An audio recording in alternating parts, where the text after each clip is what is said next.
podamos desempeñar nuestra vida diaria, pero también para que alcancemos verdaderamente ese estilo de vida como los hijos tuyos que somos. Te agradecemos la salvación de tu Hijo Jesucristo, nuestro Señor, porque por Él somos libres y hemos sido redimidos. Te agradecemos el don maravilloso del Espíritu Santo que se manifiesta, que lo has derramado para que todos los que creamos verdaderamente y nos dejemos guiar por Él, podamos emprender la vida de esos hombres nuevos. Te pedimos que permitas que el Espíritu Santo en esta tarde se manifieste a través de nuestras palabras para que podamos pronunciar tu palabra viva que llegue a nuestros corazones, que inunde todo nuestro ser. Por eso, Espíritu Santo, te pedimos que abra nuestros oídos para poder entender cada palabra, Señor. Y tal vez no podremos memorizar todo, Espíritu Santo, pero permite que en nuestros corazones se quede impregnado ese mensaje que Dios tiene para nosotros. Danos oídos de discípulos, Señor, para escuchar. Te ponemos en tus manos todas las inquietudes que traemos, todos los problemas, todo lo que puede ser un impedimento para que yo ponga atención a tu palabra. Hoy lo ponemos en tus manos, Espíritu Santo. Inclusive nuestros dolores físicos, Señor, nuestros malestares, también esas molestias del alma, Señor, como tristeza, odio, resentimiento, todo está en tus manos, para que tú hagas tu obra en este momento y nos permitas estar atentos a la voz de Cristo. Te alabamos y te bendecimos, Virgen Santísima, porque eres nuestra Madre, porque eres llena de gracia y transmites esa gracia a todos los que nos acogemos a ti, Virgen Santísima, a todos los que recurrimos a ti. Por eso te pedimos, Madre mía, que ruegues para que la gracia del Espíritu Santo se manifieste en mi persona y en la persona de cada uno de ellos. Todo esto, Padre, nosotros lo pedimos para alabanza y gloria de tu santo nombre, en el nombre de Jesucristo nuestro Señor. Amén. En el nombre del Padre, del Hijo y del Espíritu Santo. Amén. Muy bien, pueden tomar asiento y vamos entonces a compartir un momento la palabra de Dios, lo que Él tiene para ustedes, lo que tiene para cada uno de nosotros. Mire, es una dicha verdaderamente estar en estos grupos de oración y venir a la iglesia, porque es aquí donde podemos experimentar el amor de Dios, podemos experimentar su misericordia y podemos experimentar lo grande que es Dios. Hay un texto en la Biblia con el que quiero iniciar para que nos demos una idea de cómo inicia todo y cómo es Dios verdaderamente, porque a veces tenemos una idea de un Dios juicioso, ¿verdad? Que va a ser un juicio. Pero los que ya hemos tenido un encuentro con Cristo sabemos que es un Dios de amor, pero más que amor, diría el Papa Francisco, es misericordioso. Y en una ocasión el Papa Francisco le preguntaban, ¿y cuál es el nombre de Dios? Y el Papa Francisco dice, misericordia es su nombre. No tanto que es su nombre, pero es su esencia. Y es la misericordia lo que Dios ha manifestado, y es la misericordia de Dios la que nos ha traído. Mire, es una historia que estoy seguro que todos conocen, pero quiero resaltar algunos textos o algunos versículos.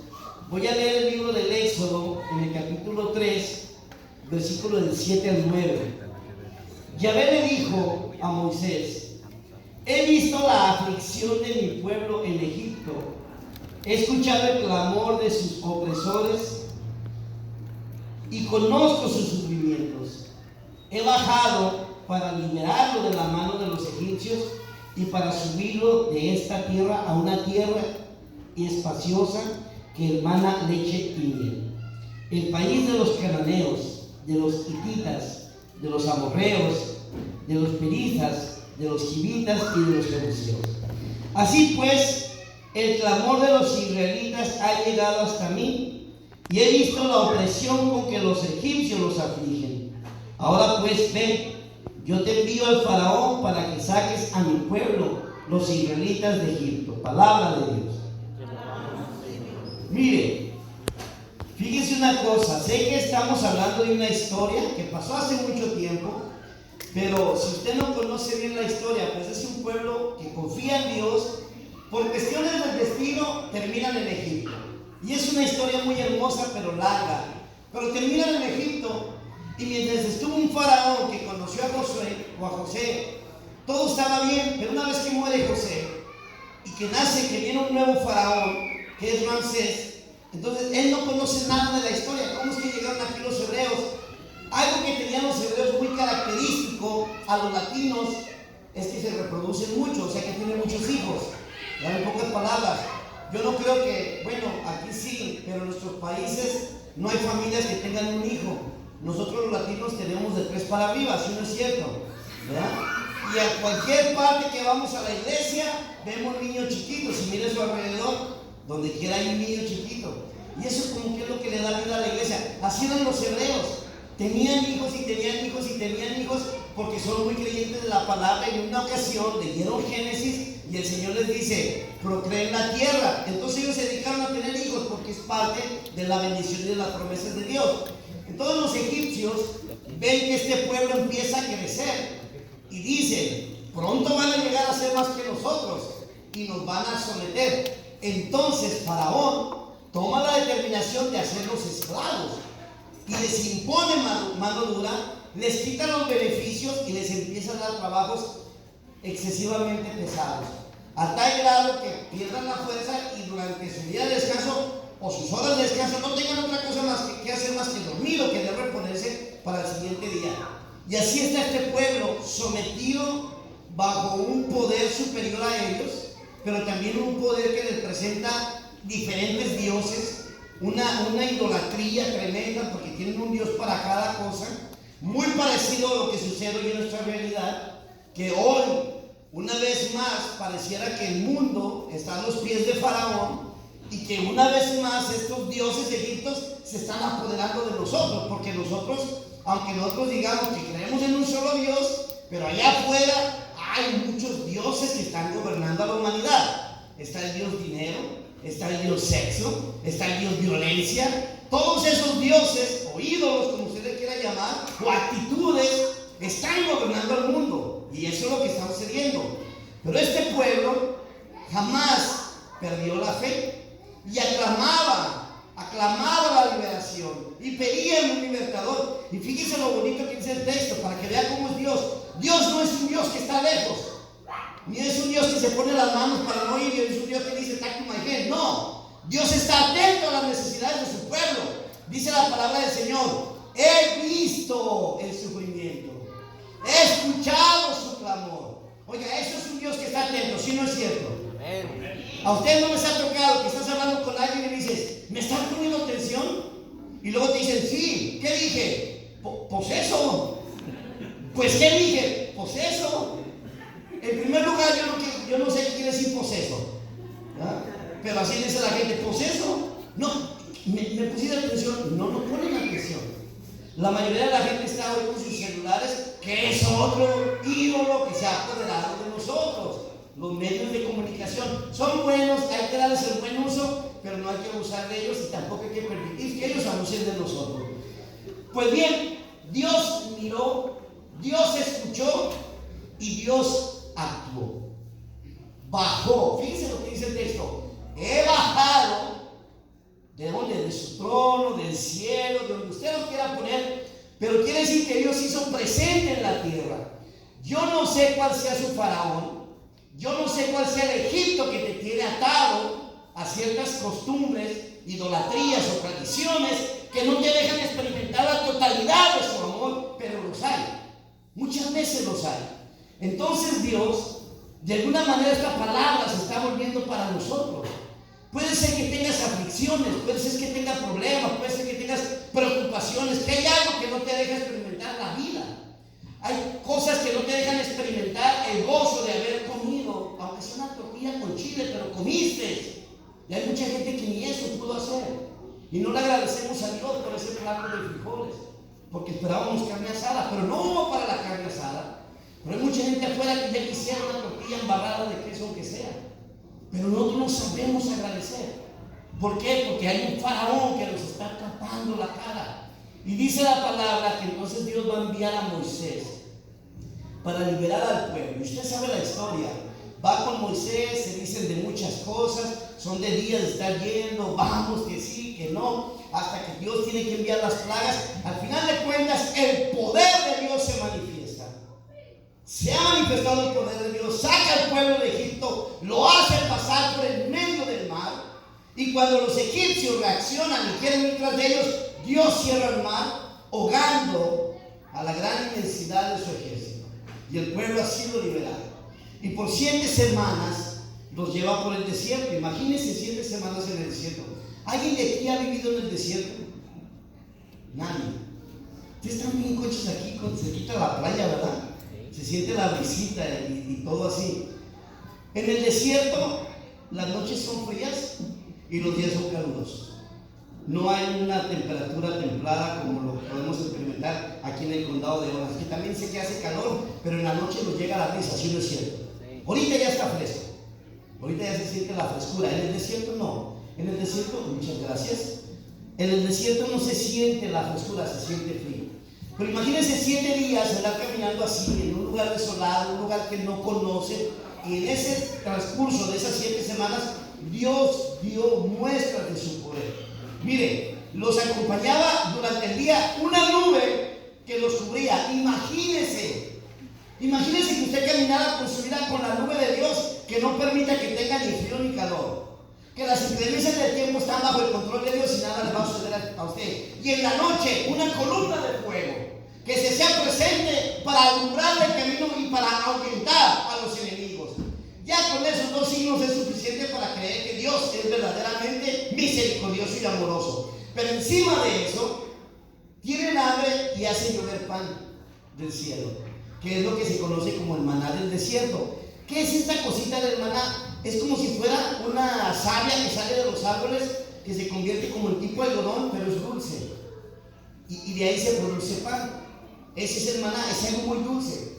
Entonces tienen hambre y les da de comer. Pero llega el momento en que, como todo buen cristiano, buen mexicano que eran los hebreos, dicen: oye, mucho pan, también queremos carne. ¿Y qué hace Dios? Hace llover codornices. Usted no puede creer. Precisamente en el lugar donde se para una parvada de codornices cada año, Dios hace que en ese momento queden en descanso el pueblo de Israel. Levantan unas grandes, como las que se utilizan para pescar, unas mallas para pescar, pero son para atrapar a los aves, y comen carne. Y todos se sacian y quedan felices. Y así durante 7 semanas el Señor está manifestando su misericordia y su amor. Hay cuidado de este pueblo. Al final de cuentas, lo lleva a ese lugar del encuentro que todos conocemos, que se llama Monte Sinaí. Y ahí es donde se van a entregar los 10 mandamientos. Y los 10 mandamientos han sido entregados única y exclusivamente para que usted y yo podamos vivir en armonía. Para eso. No es una ley de prohibiciones. Estoy seguro que cuando usted le dijeron que se aprendiera los 10 mandamientos y escucha el no, esto, el no, lo otro, el no, aquello, tú piensas que son leyes de prohibiciones, pero no es así. Le voy a poner un ejemplo. ¿Cuántos mandamientos hay en la ley de Dios? 10. Ya pasaron la primera pregunta. Se vayan calentando la comida. ¿Cuántos son a favor de Dios? 3. Apáguenle a la comida. Solamente uno va a comer conmigo porque dijeron 3. Son 3 mandamientos a favor de Dios. Escuche, Dios Todopoderoso escribe una ley. 10 mandamientos, solo 3 van a ser para Él. El primero, amar al Señor tu Dios sobre todas las cosas. Aquí hagamos una pausa. Si yo ahorita le preguntara al esposo que viene con la esposa, ¿amas más a Dios que a tu esposa? No conteste en este momento, porque no quiero que su esposo utilice esa fuerza poderosa que tienen las mujeres, el codazo. Si a ustedes, mamá, yo les preguntara, ¿aman más a Dios que a sus hijos? No conteste, porque no queremos que caigan en una mentira. Amar a Dios sobre todas las cosas significa amarlo sobre todas las cosas. Vieja, hoy no vas a la iglesia, hoy quédate conmigo. ¿Cambiar a Dios por ti? ¿Lo crees? Pues lo siento, pero no. Me voy mis 2 horas a la iglesia y cuando regrese te dedico el tiempo. Viejito, hoy no vayas. ¿Qué? Cambiar a Dios por ti, jamás. Eso sería el cumplir el mandamiento, ¿verdad? Amar a Dios sobre todas las cosas. Mire, hoy es viernes, es día de grupo de oración, pero hay mucho overtime. ¿Quién quiere quedarse a hacer overtime? Pues el dinero lo necesito. Amar al Señor tu Dios sobre todas las cosas, más que el overtime. Pero es que con esas horas a completo para la renta, amar a Dios más que la renta, eso significa ese primer mandamiento. Ya nomás con ese vamos a poner eso en paz. El segundo, ¿cuál sería?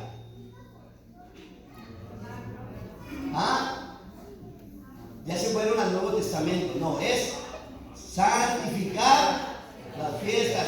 ¿Qué quiere decir? Vengan a misa. Vengan a misa. Eso es venir. Pero ok, ¿cómo es venir a misa? Llego a misa, me siento y empiezo con el celular. ¿Eso es venir a misa? No. Para eso quédense en su casa. Venir a misa es hacer acto de presencia. Escuchar, recibir, celebrar, orar, participar, ¿verdad? Eso sería. Y el tercero, no usar el nombre de Dios en vano. ¿Cuántos de ustedes cuando se pegan dicen, ay Dios mío? Bueno, eso es válido todavía, ¿verdad? Eso es válido. Pero usar el nombre de Dios es como andar diciendo mira por Dios que de veras que lo voy a hacer. Yo te prometo por Dios que voy a cambiar, y al siguiente, pero haciendo chonguitos, ¿verdad? Eso es usar el nombre de Dios en vano. Si usted usa el nombre de Dios por delante de algo, tiene que cumplirlo. Yo te prometo en el nombre de Dios que hago eso, cúmplalo. Porque eso sería utilizar el nombre de Dios de una buena manera. Si no, mejor no utilice el nombre de Dios, en pocas palabras. Bien, esos tres mandamientos sirven para adorar a Dios únicamente. Ahora vamos con el cuarto mandamiento. Y aquí es donde viene la misericordia y ese infinito amor de Dios. Honrarás a tu padre y a tu madre. Mamás y papás. Si sus hijos los honran a ustedes, ¿quién se beneficia? ¿Dios o ustedes? ¿Quién? Nosotros. Pero fíjese, en la Biblia después se nos da el secreto. Dice San Pablo: hijos, cumplan este mandamiento porque trae una promesa. Honren a su padre y a su madre y tendrás larga vida. O sea que si nosotros honramos a papá y a mamá, ¿cuál es nuestra recompensa? Una, la felicidad de ellos. Dos, que tendré vida, vida en abundancia, larga vida. Ahora, otro mandamiento: no robarás. ¿Quién se beneficia de que yo no sea un ratero? Ustedes. ¿Qué tal que yo fuera un ratero? Me pongo aquí y que le dijeron a mi esposa: vieja, saca la metralleta, y ya sabe cómo es la cosa, joyas, carteras y celulares por delante, ¿verdad? Pero como no somos rateros, ¿quién se beneficia de que nosotros estemos aquí? Pues todos.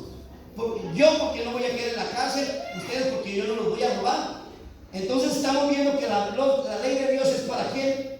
Para beneficio de nosotros. No es una ley de prohibiciones, es una ley de buen comportamiento para que podamos vivir en armonía. Por ejemplo, aquí mi hermano, si yo siempre le hablo con la verdad y él me habla con la verdad, siempre vamos a estar como buenos compas.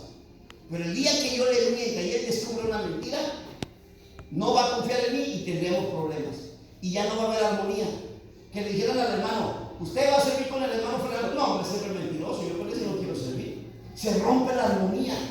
Pero si nos hablamos con la verdad y siempre mostramos la verdad por delante, va a haber perfecta armonía. Y ni siquiera necesitaría preguntarle si quiere servir a mi lado. Buscaría estar conmigo porque hay siempre claridad de nuestro lado. Ahora imagínense, si los esposos se hablan con claridad, ¿a quién le beneficia? Pues a todos, ¿sí no es cierto? Hablar con la verdad es no echar mentiras, y entonces a todos nos beneficia. Entonces, ¿se fija cómo la ley de Dios es para nuestro beneficio? Ni siquiera Dios pensó en él. Estaba pensando en usted y en mí para que podamos vivir en armonía. No robemos, no matemos. Imagínense que aquí fuéramos todos sicarios, todos tendríamos problemas, pero como vemos pura gente que no mata. Fíjense que esto se dio en un grupo de hombres allá en Sigma. Llegó una persona, nunca nadie lo conoció, nadie lo invitó, él supo de un grupo de hombres, llega y le gustó el ambiente y se queda. Escuchó la prédica y le gustó un poquito, escucha la música y se queda y empieza a hacer amistad con las personas. Y Dios de repente dice, pues vamos a hacer una venta, una cooperacha para esto. Y él pone su dinero. Y él empieza a ofrendar a esa comunidad, a ofrendar. Y daba buenas ofrendas. Yo creo que por eso lo extraña, no lo sé. Y daba buenas ofrendas. Y de repente, este amigo le dice, ¿saben qué? Pues ya no puedo seguir aquí, me voy a retirar, pero yo voy a seguir enviando mi ofrenda. Y al coordinador se le ocurrió decirle, cuéntanos tu testimonio, ¿cómo fue que llegaste aquí? Y una vez pasa al frente y luego dice, pues yo soy fulano de tal y soy sicario de tal cartel. Venía huyendo de una situación en México, llegó a Estados Unidos, alguien le dijo del grupo, llegó, venía huyendo de una situación porque él es un sicario. Algo así parecido como un pozolero, que es de que agarran a las personas, las repartía y las echaban ácido. ¿Se imaginan el peligro en el que estaba con ese grupo de oración? Que nadie lo sabía. Nadie lo sabía que esta persona era sicaria. Pero porque conoció a Dios, escuchó la palabra, le llegó la palabra, le gustaba la alabanza, y los hermanos, servidores, los que andan de blanco, eran buena gente, lo recibían bien, lo abrazaban, le invitaban el pan, le invitaban el café. Él se empezó a sentir amado y empezó a dejar esa vida. Y entonces tuvo el momento en que se tuvo que retirar. Pero imagínense, esta persona, por haber cumplido con un mandamiento de Dios, ese grupo de oración siguen vivos todos. Pues imagina, yo no sé si aquí hay un sicario, ustedes no sabemos. Algún día nos iremos a dar cuenta cuando cuenten su testimonio. Pero porque cumplimos los mandamientos de Dios, es que todos nosotros estamos seguros entre nosotros. Entonces, la idea es esta, que la ley de Dios es para nuestro beneficio, para el de nadie más. Dios no se beneficia con que usted no robe. Usted es el que se beneficia, se evita problemas y los que viven en su alrededor viven bien. No sé si a ustedes les ha tocado que cuando llega a un vecindario cualquiera de aquí de Estados Unidos, que alguien se vaya a mover y que de la camioneta salga una persona pelona, con la cabeza toda tatuada, con un pantalón talla 58 cuando la mido 28, una camiseta 3X, ¿verdad? Y que camine así. Yo que luego todos diríamos, ya se vinieron los choros. Sería lo primerito que pensaríamos. ¿Y ahora qué nos espera? Tan feliz que estábamos, tan en paz que vivíamos. ¿Te imaginas el peligro? ¿Qué tal si la banda enemiga viene y le tira balazos? ¿A poco no pasa eso por nuestras mentes cuando viene una persona de una apariencia no tan agradable? Pero ¿qué tal si esta persona ya es un cholo o un joven o un adulto que ha encontrado a Cristo y ha cambiado su vida? Tal vez no cambió su forma, su exterior, pero su interior. Entonces el cumplimiento de la ley hace que las personas puedan vivir en una perfecta armonía. ¿Y saben por qué Dios escribió una ley de esa manera? Porque es rico en misericordia. Porque Él tiene una misericordia inmensa. Y Él no desea otra cosa más que la felicidad de nosotros. La palabra misericordia está compuesta de dos palabras griegas.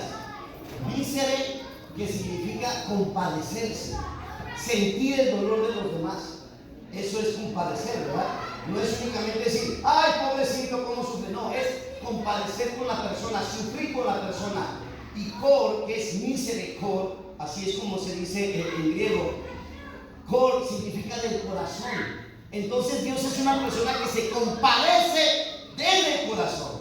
Siente lo que usted siente desde su corazón. Se entristece con usted desde su corazón. Pero también llega el momento en que se alegra desde el corazón. Por eso es un Dios rico en misericordia. Que no hay pecado alguno. Y escuchen bien esto. No hay pecado alguno que pueda separarlo del amor de Dios. Ni uno. Yo no sé cuántas ollas de pozole se ha calentado ese sicario, pero experimentó el amor de Dios. ¿Puede creer eso?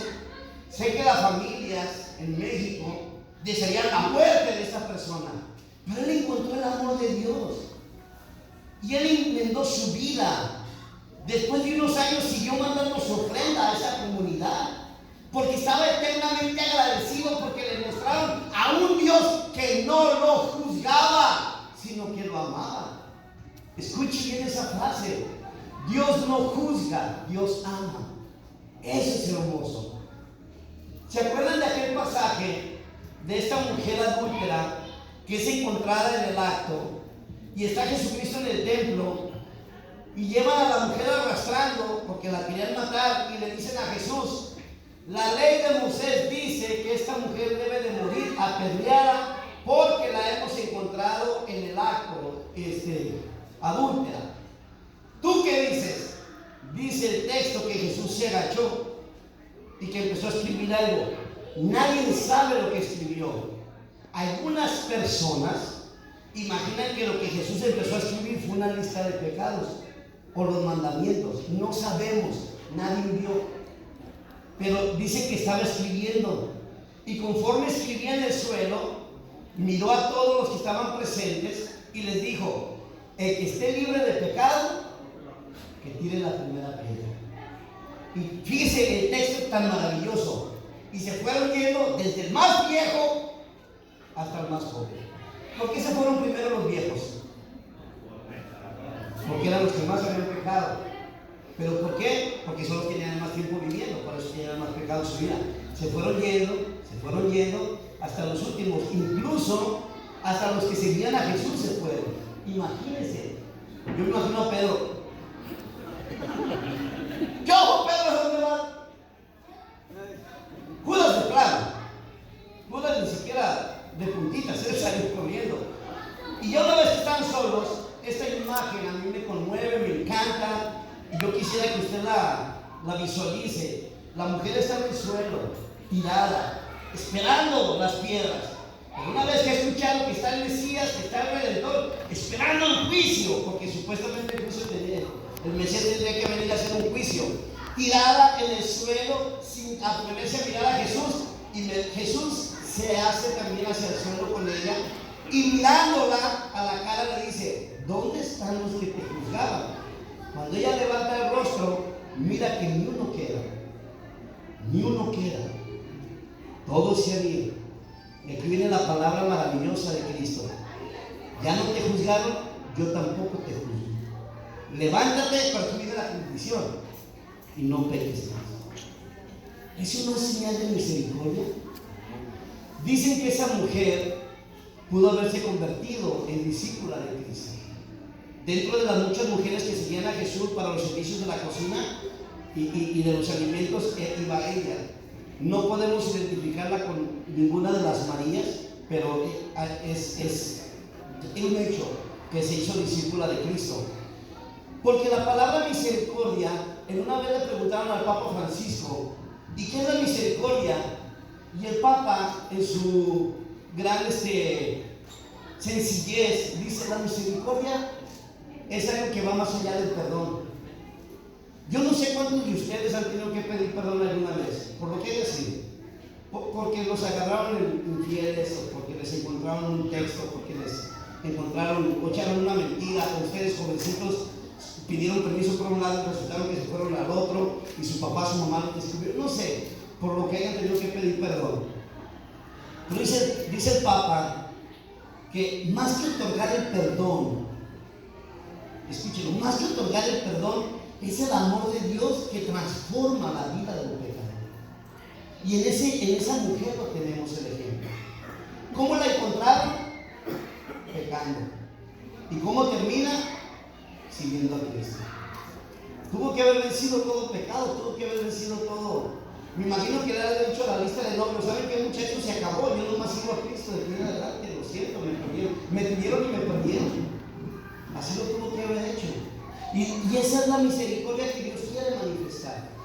Que tú no únicamente digas: sí, Dios es bueno y me ama, que te dejes transformar por esa misericordia. Amén. Y miren, en una ocasión, hace creo que como 5 o 6 años, el Papa nombró el año de la misericordia, que a mí me invitaron a dar algunos talleres sobre la misericordia.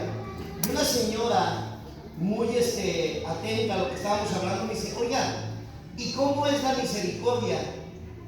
Y en ese momento yo dije: bueno, el Papa ya dijo cómo es la misericordia, o qué es la misericordia. Y ella me decía: es que cómo se ve. Yo quisiera ver cómo se ve la misericordia. Y lo único que se me vino a la mente fue mirar a un Cristo. Y ese es el rostro de la misericordia, no hay otro. Yo no le puedo decir que el rostro de la misericordia es hermoso.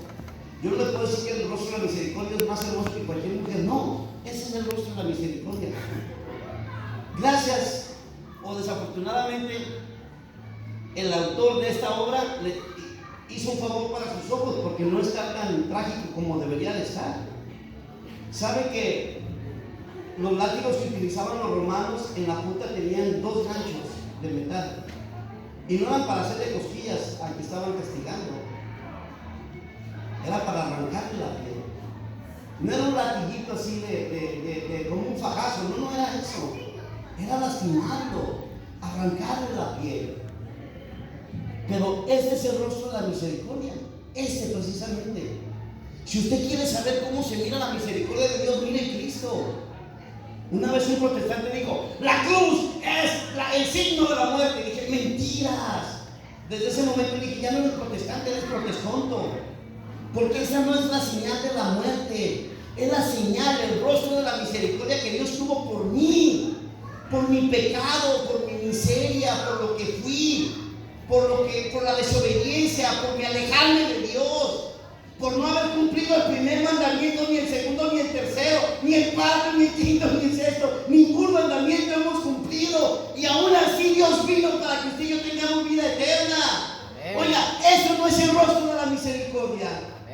Eso no es que Dios te ama y que te ama de tal manera que Dios envió a su Hijo, aún sabiendo que tú y yo lo haríamos sufrir. ¿Desde hace cuándo ustedes creen en la existencia de Jesús? Desde hace mucho tiempo. Pero mucho tiempo de nuestra vida no se la dedicamos a Él. Se la dedicamos a las borracheras, a la pornografía, a los chismes, al horóscopo. Se la dedicamos a todo menos a Él. Y aún así se entregó por ti y por mí. Oigan, esa es la misericordia de Dios. Miren lo que dice este texto, y ojalá que se lo grabe de memoria. Grábeselo, porque es uno de los textos más importantes de la Biblia, o es uno de los textos que probablemente los eruditos consideran sumamente importantes. Voy a leer primero a un profeta, Jeremías capítulo 31, en el versículo 3. De lejos Yahvé se me apareció, con amor eterno te he amado, por eso te he reservado gracia para ti. Palabra de Dios. Te alabamos, Señor. ¿Desde cuándo lo amó Dios? Desde siempre. Desde siempre. Desde antes de que nacieran, desde antes de que pecaran, cuando pecaron, cuando se arrepintieron, cuando volvieron a pecar, cuando volvieron a arrepentirse y cuando volvieron a pecar, Dios los sigue amando. Ese es el Dios, mi hermano, al cual le debemos de lanzar. Y no tiene que ser una lancita así. Hay que lanzarle porque Él merece